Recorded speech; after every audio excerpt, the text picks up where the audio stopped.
Gene Hackman, a legendary Hollywood actor known for his unforgettable performances, once expressed that he didn't care for the idea of being a legend but rather hoped to be remembered as a good actor who contributed meaningfully to his craft. However, his final days remained shrouded in mystery as he and his wife, Betsy Arakawa, were found dead in their Santa Fe home under circumstances that have left investigators and the public searching for answers. Initially, nothing seemed amiss. There were no signs of forced entry, no struggle, and no external trauma, yet the presence of strange clues, including 2 green cell phones, bottles of medication, and conflicting evidence, turned what appeared to be a natural passing into a perplexing case.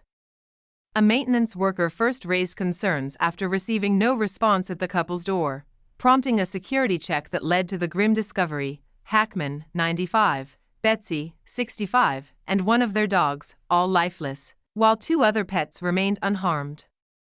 Authorities ruled out environmental causes such as gas leaks, but questions continued to mount. Why had the couple gone unheard from for weeks? Why were they found in separate areas of the house? And why did only one dog perish? With investigators now analyzing phone data and other personal records, the case has taken a deeper turn, leading many to wonder what really happened in the final moments of Gene Hackman's life. Eugene Allen Hackman was born on January 30, 1930, in San Bernardino, California, but his early years were marked by instability as his family moved frequently in search of opportunities before finally settling in Danville, Illinois, where he grew up in a struggling household. His father worked at a local newspaper, and his mother managed the home, but his life took a difficult turn at 13 when his parents divorced and his father left for good, an experience that could have broken him but instead fueled his determination to prove himself. At just 10 years old, he became captivated by films, especially the performances of James Cagney, and by 16, eager to escape small-town life, he lied about his age to enlist in the U.S. Marine Corps, which took him to China, Hawaii, and Japan as a field radio operator, instilling in him discipline and purpose. Yet his dream of acting never faded, and after being honorably discharged in 1951, he worked odd jobs while struggling to find direction. Later studying journalism and television production at the University of Illinois under the GI Bill before ultimately moving to California to pursue acting full-time, in 1956, he joined the Pasadena Playhouse, where he befriended Dustin Hoffman, and despite being voted least likely to succeed, he pushed forward, later moving to New York City, sharing cramped apartments with Hoffman and Robert Duvall, working as a doorman while taking small TV and film roles until his breakthrough in 1967's Bonnie and Clyde, where his performance as Buck Barrow earned him an Academy Award nomination, launching a career that would soon make him one of Hollywood's most respected actors, culminating in his star-making turn as Jimmy Popeye Doyle in The French Connection, 1971. Gene Hackman was willing to do whatever it took to catch criminals, a role that won him the Academy Award for Best Actor and solidified his place in Hollywood.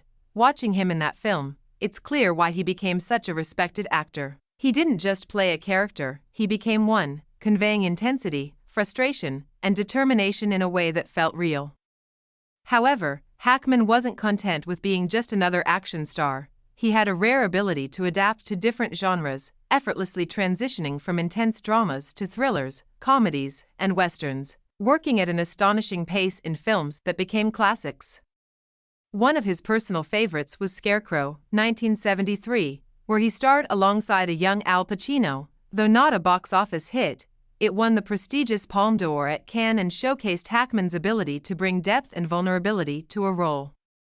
He then starred in The Conversation, 1974, directed by Francis Ford Coppola, playing Harry Call, a surveillance expert consumed by paranoia and secrecy, delivering a quiet yet powerful performance that earned the film an Oscar nomination for Best Picture. Just when audiences thought they had seen all he could do, Hackman surprised everyone by stepping into comedy in 1978 as Lex Luthor in Superman, the movie, a charming yet ruthless villain he played in 2 more sequels, making his portrayal one of the most iconic villains in film history. By the 1980s and 1990s, Hackman had nothing left to prove, yet he continued to take on diverse roles, such as a basketball coach in Hoosiers, 1986, one of the greatest sports films ever, and an FBI agent in Mississippi Burning, 1988, investigating civil rights murders, a role that earned him another Oscar nomination.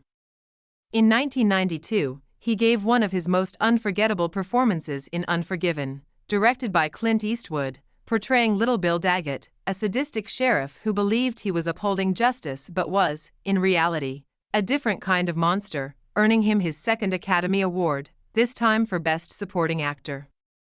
Even in his later years, Hackman continued to surprise audiences, but by the early 2000s, after nearly 50 years in Hollywood, he decided to retire, with Welcome to Mooseport, 2004, serving as his light-hearted farewell. Alongside Hackman stood Betsy Arakawa, his wife, who, though less known than her legendary husband, played a significant role in his life. Born in December 1959 in Hawaii, Arakawa was a talented pianist from a young age, performing in major concerts as a child, later studying at the University of Southern California while also embracing a range of experiences, from being a cheerleader for a professional soccer team to working as a production assistant on Card Sharks. She met Hackman in the mid-1980s while working part-time at a gym in California, at a time when he was already a Hollywood icon with an Oscar and major roles under his belt. But despite his success, there was something about their connection that made it truly special.